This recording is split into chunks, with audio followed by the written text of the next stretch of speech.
हम आपको तस्वीरों में दिखाने जा रहे हैं एक बेहद ही चौंका देने वाली घटना। आप तस्वीरों में देख सकते हैं ये मासूम बच्चे, यह एक परिवार जिनके घर का चिराग हमेशा हमेशा के लिए बुझ चुका है।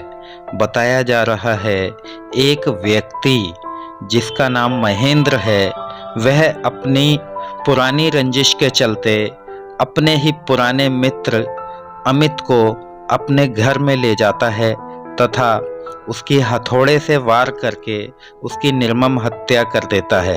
हत्या करने के बाद वह शव को अपने ही कमरे के अंदर छुपा कर रखता है तथा उसका कहना है कि मेरे परिवार में किसी को भी नहीं पता, जबकि पीड़ित पक्ष का कहना है कि हमारे घर के सदस्य को, अमित को, पूरे परिवार ने साजिश के तहत उसको हथौड़े से वार करके उसकी हत्या कर दी।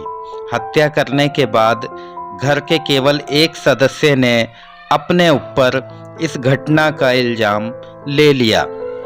सबसे बड़ा सवाल ये है कि एक छोटे से घर के अंदर एक व्यक्ति की बेरहमी से हथौड़े मारकर हत्या कर दी जाती है। ऐसा कैसे हो सकता है कि परिवार के किसी और सदस्य को इस घटना का ना पता हो? मैंने पत्नी मेरे पति थे, बहुत बुरी दिशा से मारा मेरे पति को।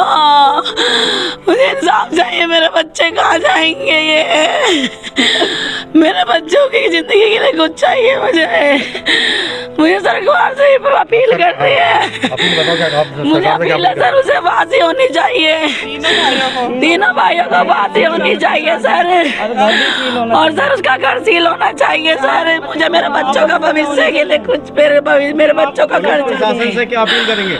सर पुलिस प्रशासन से मैं अपील करूंगी, उसे फांसी होनी चाहिए, कड़ी से कड़ी सजा सर, फांसी सजा, अच्छी सजा और कोई नहीं है उसके लिए सर।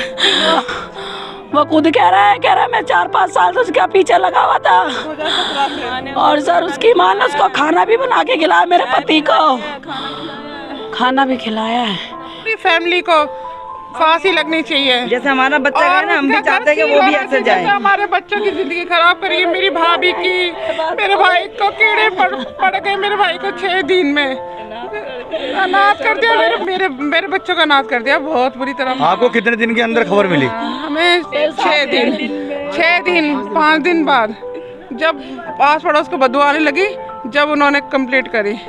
पड़ोसियों को बदबू आ सकती तो घर में बदबू नहीं आ सकती। खाना बना रहे हैं ये देखिए सर, पहले खाना खिलाया उसको, फिर अंदर जाके क्या कुछ करा तो किसी को पता नहीं चला होगा। उसकी माँ को इतनी भी खबर नहीं हुई सर। उसकी साइकिल भी उठा के उसने अंदर करी है तो उसको पता होना चाहिए ना, वो अंदर ही होगा। मेरे तो बहन का घर उजाड़ दिया उसने, मेरे बच्चों को साथ छीन लिया, मेरी जवान बहन उसने विधवा कर दी सर। मेरा नाम सुशील कुमार है और वो मेरे बड़े भाई थे, उनका नाम अमित कुमार है। वो शनिवार सुबह यहाँ से ऑफिस निकले, जैसे रेगुलर निकलते हैं, और वहाँ से 5:30 बजे ऑफिस वाले बोले निकल गए। मतलब पूरा शनिवार जैसे ही निकल गया तो हमें पता चला कि घर पे नहीं आए वो। फिर हमने ढूंढा डांडी मचाई, ढूंढने निकले हमने, पूरा संडे हो गया, सारे थानों में हमने वो करी, रिपोर्ट करवाई, साहिबाबाद वाले में करवाई। फिर हम वहाँ पे गए 12 खंबा रोड वालों में जाके हमने कंप्लेंट कराई उनकी, लेकिन कुछ नहीं पता चला उनका। पूरे जब क्या कहते हैं 5 को वो गायब हो गए थे। फिर हमें को 10 तारीख को खबर आई किसी अज्ञात व्यक्ति से, थाने से, कि ऐसे वहाँ पे कोई अमित नाम का कोई मृतक मिला गया है जिसका मर्डर हो गया। फिर हम वहाँ पे गए, हमारे बड़े भाई, वहाँ जाके देखा शनाख्ती तो हमारे भाई थे वो, लेकिन उसे इतना बुरी तरह मार रखा था। किस चीज़ से मार रखा था सर? अभी तो फिलहाल वो ये कह रहे हैं कि हथौड़ों से मारा है, कि हथौड़ों से उसका वो बयान दे रहा है सर, मतलब उस हथौड़ों से उसे मारा है। और उसके बाद क्या है, हथौड़े से किस जगह मार गए? सर पे बता रहे, सर पे मारा है यहाँ पे। और मारने के बाद उसे कम से कम कोई रंजिश रही उनकी? सर कोई भी रंजिश क्या, वो 1-2 बार मतलब उनके फैमिली वाले यहाँ पे आए थे, मतलब उनके भाई हो गए, और उनके किस पर्पस पे आए थे? मतलब मैं तो उस टाइम घर पे था नहीं, लेकिन मेरी मम्मी थी उस टाइम और मेरी भाभी थी, लेकिन वो बीच में आके कम से कम वहाँ से, मतलब लॉकडाउन से पहले की बात है, घर में आके मतलब झगड़ा कर रहे थे, मेरे भाई को पूछ रहे थे कि अमित कहाँ है। तो वो जब आए यहाँ पे तो मेरे में बोला क्या बात है, तो कह रहे हैं उनसे पैसे लेने कुछ जो भी है। तो मेरी भाभी भी आ गई बाहर, उन्होंने पूछा क्या बात हो गई, तो उन्होंने बोला भाई मेरे को पैसे चाहिए। अब वो पैसे का क्या लेन देन था, क्या था, ये हमें नहीं पता। हमें नहीं पता क्या था क्या नहीं था ना उन्हें। लेकिन हमारे भाई इतना शरीफ था, इतना गौ इंसान था, ना किसी लड़ाई, ना किसी दोस्ती, ना किसी दुश्मनी। लेकिन ये था बहुत पुराना एक दोस्त था, उससे अब वो कैसे मिला, कैसे कनेक्ट हुआ कि 10-12 साल से तो उससे मिलना कुछ नहीं था। अब वो कैसे लेके गया, उसे क्या हुआ कि वो ऑफिस से आते वक्त वो गायब हो गया शनिवार को। मेरा तो भाई गया है, लेकिन 2 बच्चे अनाथ हुए। 2 उसकी छोटी छोटी मेरे भाई की बेटी है, मेरी भाभी है, उनका बिल्कुल एकदम जैसे अनाथ होने वाली बात है। हम सब तो है उनके साथ, ज़िंदगी भर रहेंगे, लेकिन एक जो बाप है उनकी ज़िंदगी, एक पति है, वो उनकी ज़िंदगी से गया है। लेकिन बस ये है कि हमें इंसाफ़ चाहिए कि जैसे उसने उसे तड़पा के मारा, हम ये तो नहीं बोलेंगे तड़पा के मारे, क्योंकि हमारे इंडिया में ऐसा कोई रूल है नहीं, लेकिन उसे फांसी चाहिए हमें सर। ये सर वहाँ पूरी फैमिली है, फैमिली में बस अभी 2 ही लोग अरेस्ट हुए हैं, एक विनोद हुआ है, एक महेंद्र, लेकिन अभी राजेश है, उससे अरेस्ट नहीं करा गया है। और उनकी जो फैमिली में जो भी मेंबर है, बहुत सारे मेंबर है वहाँ पे। अब आप एक बात आई सर, मेरा कहने का मतलब ये है कि उसे शनिवार को मारा है। शनिवार से हमें 10 तारीख को पता चला है, 5 से 10 को पता चला है। अगर 5 दिन बाद हमें पता चला बॉडी वहीं पे है, जब हम गए तो बॉडी में से स्मेल आ रही थी, कीड़े पड़े हुए थे। तो आप बताइए, अब वो वहाँ पे वो कह रहे हैं कि भाई महेंद्र ही है, महेंद्र नहीं मारा है। महेंद्र ने मारा होता तो रखे थे, वो एक बंदे ने नहीं मारा, उन पूरी फैमिली ने मिलकर उसे मारा है। क्योंकि मेरा भाई इतना हेल्दी था, उसे एक बंदा कोई मार ही नहीं सकता।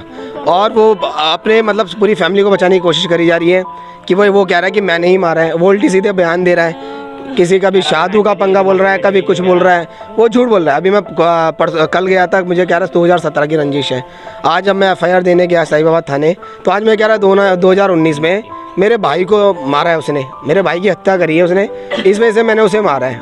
और लेकिन आप उसके भाई के बारे में पता कर सकते हो कि उसके भाई की जब उसके भाई जब एक्सपायर हुआ था, हम लोग भी गए थे, उसका भाई ड्रिंक ज़्यादा करता था, उसके पेट में पानी भर गया था।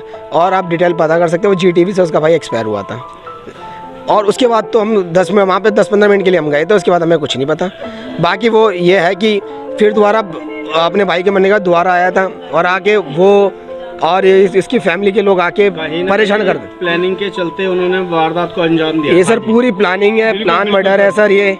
क्योंकि आप बताइए, जो बंदा सीधा ऑफिस जाता था, ऑफिस से अपने घर आता था, वो उनके घर में कैसे पहुंच गया? और शनिवार को पहुंचा है, और उनके घर वाले जब डर गए 5 दिन तक उसकी वो हमारा भाई उनके घर में मृतक पड़ा रहा है, और उनके घर वाले कह रहे हमें पता ही नहीं चला। ऐसे कैसे हो सकता है? बताओ, कोई ऐसा तो नहीं है कि भाई 2000 गज का घर है, जरा सा घर है उनका 50-60 गज का, उसमें बराबर में मम्मी रहती है, कैसे नहीं पता चलेगा?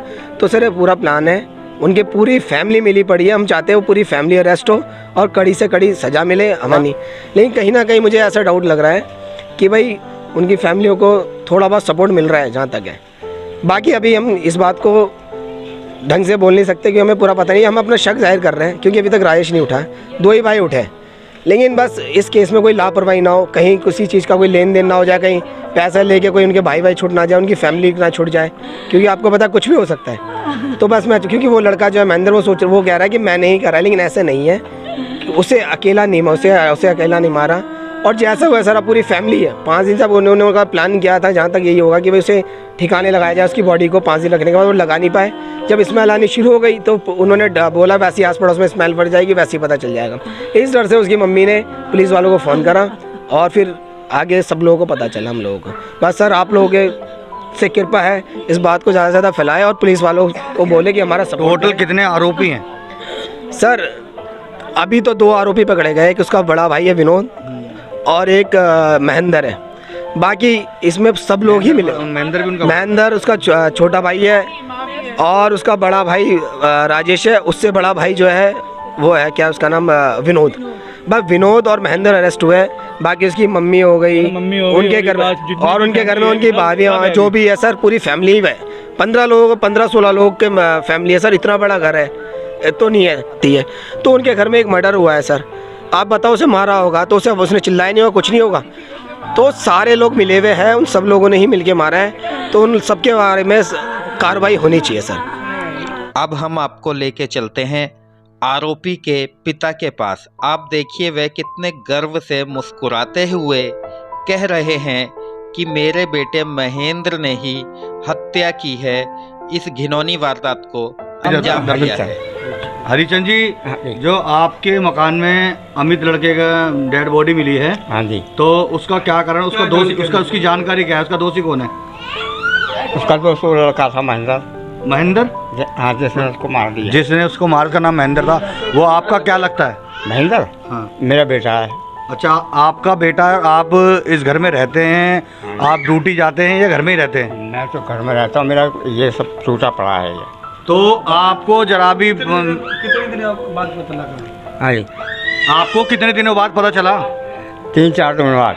3-4 दिन बाद? वो भी ऐसे कि उस लड़के ने पंखा चला दिया। हाँ। अब मैंने कहा बिजली का बिल इतना आ जाता है, लड़की को भेजा, बेटा मैंने कहा पंखा बंद करो, तब पता पड़ा कि उसमें बॉडी पड़ी है। ये पता ही नहीं पड़ा सर जी कि क्या कहते हैं, कब मार दिया, कब रहा और कैसे छुपाया रखा उसने घर में। तो पुलिस को इतला किसने करी? हमने करी। आपने पुलिस को इतला हाँ, करी? जब वो बॉडी देखी तो फौरन इतला करी। वो लड़का कौन है? वो लड़का आपके लड़के का, हाँ, वो लड़का कौन है? जो लड़का एक्सपायर हुआ है उसका क्या नाम है? वो कहाँ रहता है? मैंने बताया ना, उसका नाम अमित बता रहे हैं। हाँ जी। और वो पप्पू कॉलोनी में है। तो आप, ये भी पप्पू कॉलोनी है, वो पप्पू कॉलोनी में कौन सी जगह रहता है? 4 नंबर में है। 4 नंबर, गली नंबर 4 में रहता है। ऐसे ही बता रहे हैं। अंत में यह देखिए, ये है आरोपी महेंद्र, जिसने अमित की बेरहमी से हत्या कर दी थी।